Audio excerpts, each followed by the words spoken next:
सवाल ये है कि आखिर हाफिज सईद तक कब तक पहुंचा जाएगा या फिर उसका खात्मा कब तक होगा। लश्कर का सह संस्थापक है आमिर हमजा। पिछले ही दिनों सैफुल्लाह की भी हत्या की गई है। अब यहाँ हमला हुआ है यहाँ हमजा पर और जख्मी स्थिति में लाहौर के अस्पताल पहुंचाया गया। आतंकी हाफिज सईद का बेहद करीबी माना जाता है आमिर हमजा। मुंबई हमले में आतंकी हमजा भी शामिल था। एक के बाद एक जो पाकिस्तान में बैठे हुए भारत के दुश्मन हैं उनके सफाए तो पिछले दिनों हो रहे हैं और ये अब होना जब भारत पाकिस्तान में टेंशन बढ़ी हुई है ये भारत के लिहाज से तो कम अच्छी ही खबर है। पिछले दिनों सैफुल्लाह ढेर हुआ और अब लश्कर का आतंकी आमिर हमजा जो कि जख्मी हुआ है, मुंबई हमलों में शामिल था। आतंकी हाफिज सईद जो कि आतंकी आका है, लश्कर का प्रमुख है, उसका बेहद करीबी कहा जाता है और लश्कर का सह संस्थापक भी आमिर हमजा है। जख्मी स्थिति में अस्पताल पहुंचाया गया है जहां उसका इलाज जारी है। हमला हुआ है और हमले इससे पहले भी आतंकी आकाओं पर, आतंकी कमांडर्स पर हुए हैं। भारत के एक एक दुश्मन जो पाकिस्तान में छिप कर बैठे हैं, बिल में छिपे बैठे हैं, जब वो बाहर निकलते हैं तो हमलों का शिकार हो रहे हैं। अज्ञात हमलावर आते हैं, हमला करते हैं और फिर भाग जाते हैं। यहाँ एक एक करके उनका सफाया होना और अब ऑपरेशन सिंदूर जब लॉन्च किया गया 100 आतंकियों का ऐसे भी सफाया हो गया। आतंकी हमजा के हमले की ये तस्वीर आप देख रहे हैं। हमले के बाद जख्मी स्थिति में वो अस्पताल में पड़ा हुआ इलाज करा रहा है। ऐसे में माना यह जा रहा है कि बहुत जल्द न सिर्फ हाफिज सईद के करीबियों को ढेर किया जा रहा है, यानी कि उनका सफाया हो रहा है, बहुत जल्द हाफिज सईद का भी सफाया होगा। आमिर हमजा जो कि बड़ा आतंकी कहा जाता है और अब यहाँ हाफिज सईद का बेहद करीबी है। जानिए इसकी पूरी कुंडली है क्या। अमेरिका ने 2012 में ग्लोबल टेररिस्ट इसे घोषित किया।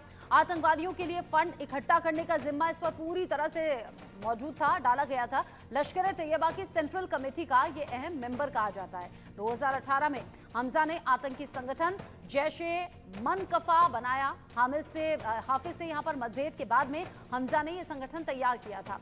कश्मीर में आतंक फैलाने के लिए फंड इकट्ठा किया गया और उसे फिर आतंक के लिए इस्तेमाल किया गया। लश्कर का सह संस्थापक है आमिर हमजा।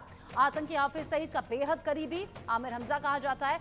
मुंबई हमले में आतंकी हमजा भी शामिल था, यानी भारत का तो बड़ा दुश्मन है ही। हाफिज सईद का जितना जिक्र हो रहा है उसके करीबियों और उसके बाकी साथी जो आतंकी हैं उनका भी जिक्र करना जरूरी। और अब ये तो बेहतर बात ही है भारत के लिहाज से। आतंकी हमजा पर हमला हुआ, जख्मी स्थिति में वो अस्पताल में है। पिछले ही दिनों बड़ा आतंकी सैफुल्लाह जो कि पाकिस्तान में सरेराह ढेर कर दिया गया। आखिरी सांसें अब आमिर हमजा गिन रहा है, ये कहा जा सकता है। लाहौर में आतंकी आमिर हमजा पर हमला हुआ है। अज्ञात बंदूकधारियों ने हमजा पर हमला कर दिया। हमले में गंभीर रूप से जख्मी हो गया आतंकी हमजा। जख्मी हमजा लाहौर के एक अस्पताल में भर्ती कराया गया है। आईएसआई की सुरक्षा में लाहौर के सैन्य अस्पताल में उसे भर्ती किया गया है, इलाज चल रहा है। हम जानते हैं कि पाकिस्तान में आतंकियों को किस तरह से रखा जाता है, उन्हें सुरक्षा में रखा जाता है, उन्हें क्या ट्रीटमेंट मिलता है। अब जब जख्मी स्थिति में है तो भी सैन्य अस्पताल में उसकी ट्रीटमेंट की खबर है, यानी कि वहां सेना की देख रेख में, उसकी सुरक्षा में ही आतंकी हमजा का इलाज जारी। आतंकी हाफिज जल्द ही खुदा हाफिज करेगा, ये भी दावे हैं।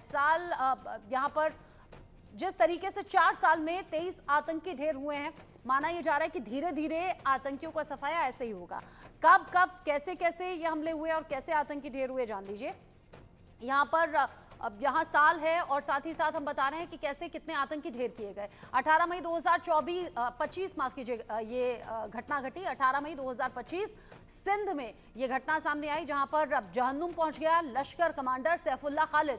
पिछले ही दिनों सड़क पर मरा हुआ पड़ा था, उस पर हमला हुआ और बीच राह उस पर हमला कर दिया गया। फिर इससे पहले आ जाइए 15 मार्च, ये घटना है झेलम की। यहाँ पर भी आतंकी निशाने पर रखा गया। यहाँ पर लश्कर कमांडर अबू कताल था जिसे ढेर कर दिया गया। इससे पहले भी भारत के दुश्मनों का सफाया हुआ है। ये कैसे हुआ है? फरवरी के महीने में हुआ है, अभी इसी साल कराची में ये हमला हुआ और यहाँ पर अल बद्र कमांडर सैयद खालिद रजा जिसे कि ढेर कर दिया गया, खत्म कर दिया गया।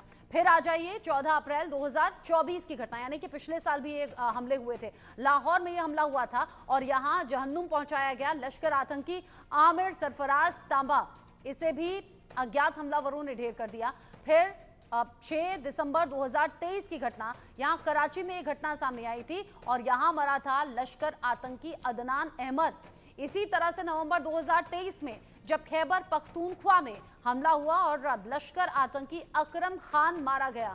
फिर 11 अक्टूबर 2023 की भी घटना याद कर लीजिए, सियालकोट में ये हमला हुआ था और यहाँ भी आतंकी ढेर हुआ। ये बड़ा आतंकी जैश आतंकी शाहिद लतीफ था। सितंबर 2023 में रावलकोट में हमला हुआ, जहां पर एक और आतंकी जहन्नुम पहुंचा।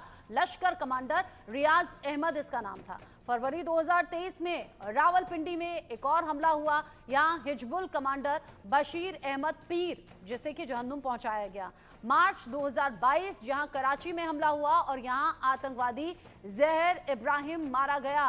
ये कुछ आंकड़े हैं 2022 से बस 25 तक के आंकड़े हमने आपके सामने रखे हैं, जहां बड़े आतंकी या फिर ये कह लीजिए कि आतंकी कमांडर ढेर हुए हैं और भारत के इन सभी दुश्मनों का सफाया हुआ है। और ये अभी भी जारी है, वो भी तब जब भारत पाकिस्तान में टेंशन का माहौल है। और ऐसे में माना ये जा रहा है कि जब ये एक एक करके आतंकी कमांडर या फिर हाफिज सईद के करीबी मारे जा रहे हैं, तो बहुत जल्द वो वक्त भी आएगा जब हाफिज सईद भी मारा जाएगा। भारत के सबसे बड़े दुश्मनों से एक यहाँ हाफिज सईद का नाम लिया जाता है। हालांकि पाकिस्तान तो इस बात को लेकर बड़ा फिक्रमंद है। सुरक्षा बढ़ा दी गई है, कई लेयर की सुरक्षा हाफिज सईद को दी गई है। और वहां जो ऑल पार्टी मीट हुई थी